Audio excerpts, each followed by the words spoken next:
ನಮ್ಮ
ಶಾಲೆ ಹೆಸರು ಎಕ್ಸ್‌ಪ್ರೆಸ್ ನಂಬರ್ 3.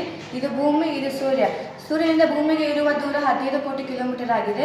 ಭೂಮಿಗೆ ಸಮೀಪವಿರುವ ನಕ್ಷತ್ರ ಸೂರ್ಯ. ಸೂರ್ಯನಿಂದ ಭೂಮಿಗೆ ಬೆಳಕು 8 ನಿಮಿಷ 20 ಸೆಕೆಂಡ್ನಲ್ಲಿ ತಲುಪುತ್ತದೆ. ಬೆಳಕಿನ ವೇಗ 3 ಲಕ್ಷ ಮೀಟರ್ ಪರ್ ಸೆಕೆಂಡ್ನಲ್ಲಿ ಚಲಿಸುತ್ತದೆ. ನಿಮ್ನ ದರ್ಪಣವನ್ನು ಹಿಡಿದಾಗ ಇದು ತಲೆ ಕೆಳಗಾದ ಪ್ರತಿಬಿಂಬ ಮೂಡುತ್ತದೆ. ಇದನ್ನು ಸತ್ಯ ಪ್ರತಿಬಿಂಬ ಎನ್ನುತ್ತೇವೆ.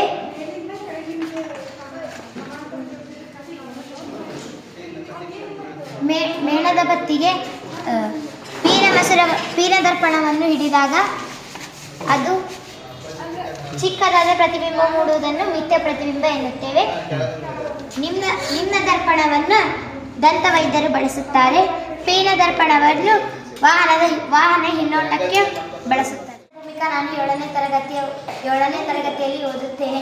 ನನ್ನ ಶಾಲೆಯ ಹೆಸರು HPS ನಂಬರ್ 3. ಇದು ನಿಮ್ನ ಮಸೂರ, ಇದು ಪೀನ ಮಸೂರ, ಇದು ನಿಮ್ನ ದರ್ಪಣ, ಇದು ಪೀನ ದರ್ಪಣ.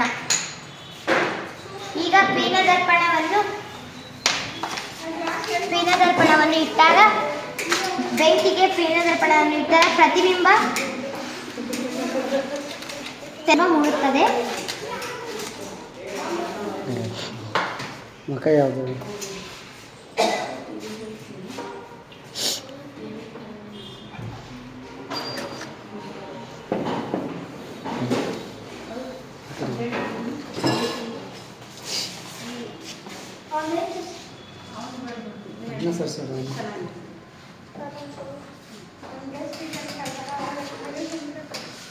ಲೈಟ್ ಬಂದ್ ಮಾಡ್ರಿ ಸರ್. ಅದು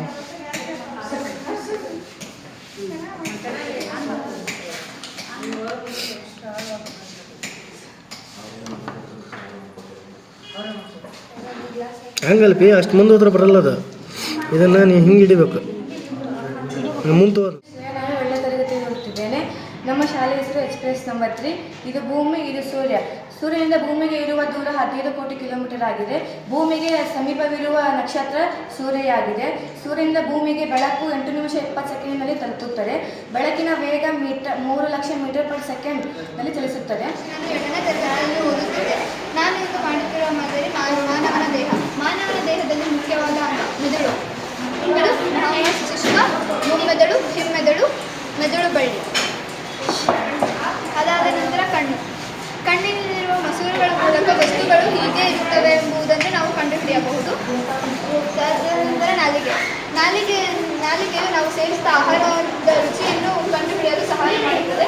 ಬಾಯಿ ಕುಹರದಲ್ಲಿ ನಾವು ಸೇವಿಸಿದ ಆಹಾರವನ್ನು ಜಿಗಿದು ಅದು ಬಾಯಿಯ ಕುಹರ ಅನ್ನನಾಳಕ್ಕೆ ಕಳುಹಿಸುತ್ತದೆ.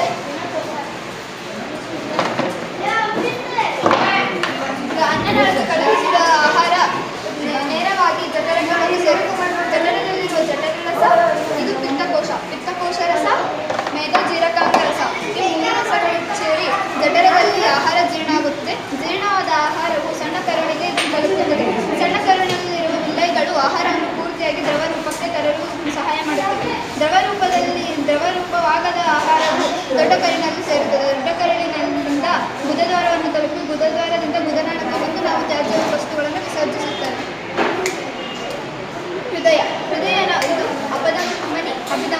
ಹಾಗೆಂದರೆ ಅಪಧಮನಿ ಎಂದರೆ ಆಕ್ಸಿಜನ್ ಸಹಿತ ರಕ್ತ, ಅಭಿಧಮನಿ ಎಂದರೆ ಆಕ್ಸಿಜನ್ ರಹಿತ ರಕ್ತ.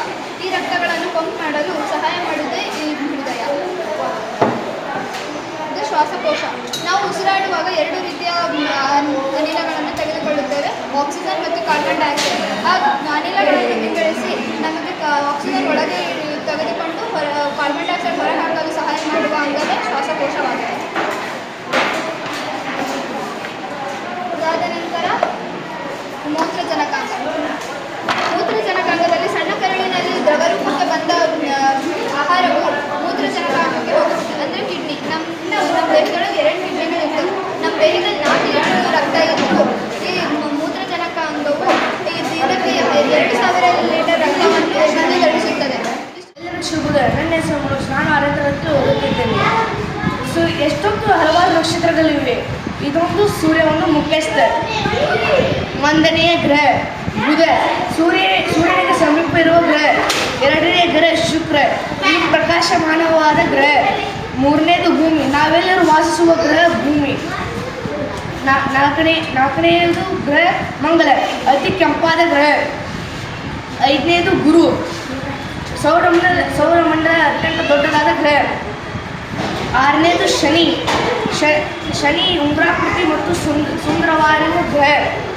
ಮತ್ತು ಯುರೇನಸ್, ಹಸಿರು ಮತ್ತು ನೀಲಿ ಬಣ್ಣ ಹೊಂದಿರುವ ಗ್ರಹ. ಮತ್ತು ನೆಪ್ಚೂನ್, ಇದು ಸೂರ್ಯನ ಸುತ್ತಲೂ 165 ವರ್ಷಗಳು ಬೇಕು. ಇದು ಸೂರ್ಯನಿಂದ ಬಹಳ ದೂರವಿದೆ. ಧನ್ಯವಾದ. 10ನೇ ತರಗತಿಯಲ್ಲಿ ಓದುತ್ತೇನೆ. ನನ್ನ ಶಾಲೆಯ ಹೆಸರು HPS ನಂಬರ್ 3. 2 ಕಡೆ ಒಳಭಾಗಿರುವ ದರ್ಪಣವನ್ನು ನಾನು 7ನೇ ತರಗತಿಯಲ್ಲಿ ಓದುತ್ತಿದ್ದೇನೆ. ನಮ್ಮ ಶಾಲೆಯ ಹೆಸರು HPS ನಂಬರ್ 3. ಇದು ಭೂಮಿ, ಇದು ಸೂರ್ಯ. ಸೂರ್ಯನಿಂದ ಭೂಮಿಗೆ ಇರುವ ದೂರ 15 ಕೋಟಿ ಕಿಲೋಮೀಟರ್ ಆಗಿದೆ. ಸೌರಮಂಡಲ ಸಮೀಪವಾದ ಗ್ರಹ ನಕ್ಷತ್ರ.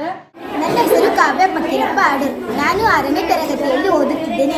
ಇದು ಒಂದು ಮಾಯ ಪೆಟ್ಟಿಗೆ. ಇದು ಚೌಕಾಕಾರದ ಆಕೃತಿ. ಚೌಕಾಕಾರದ ಪೆಟ್ಟಿಗೆಯಲ್ಲಿ ಒಂದು ಕರ್ಣದಲ್ಲಿ ಕನ್ನಡಿ ದರ್ಪಣ ಇದ್ದಾಗ ಆ ದರ್ಪಣವು ಚೌಕ ಅರ್ಧ ಭಾಗದಂತೆ ಕಾಣಿಸಿಕೊಳ್ಳುತ್ತದೆ. ಆದ್ದರಿಂದ ನಾವು ಮೂಕರಾಗಿದ್ದರೆ ಒಳಗಿರುವ ಹಣ್ಣು ಪೂರ್ತಿ ಭಾಗ ಅಲ್ಲ, ಅದು ಅರ್ಧ ಮಾತ್ರ. ಕನ್ನಡಿ ಅದನ್ನು ಪೂರ್ತಿ ಭಾಗ ಕಾಣುವ ಹಾಗೆ ಮಾಡುತ್ತದೆ. ಇದರ ಪೆಟ್ಟಿಗೆಯ ಒಳಗೆ ನಾನು 10 ರೂಪಾಯಿಯ ನಾಣ್ಯವನ್ನು ಹಾಕುತ್ತೇನೆ. ಅದು ಪೆಟ್ಟಿಗೆಯ ಒಳಗಡೆ ಬರಲಿಲ್ಲ, ಏಕೆಂದರೆ ಅದು ಚೌಕಾಕೃತಿಯಾಗಿ ಇಲ್ಲ.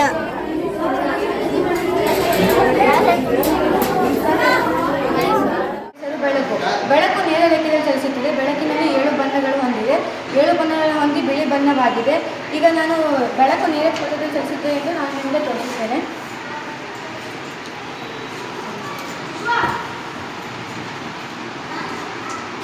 ನೋಡಿ,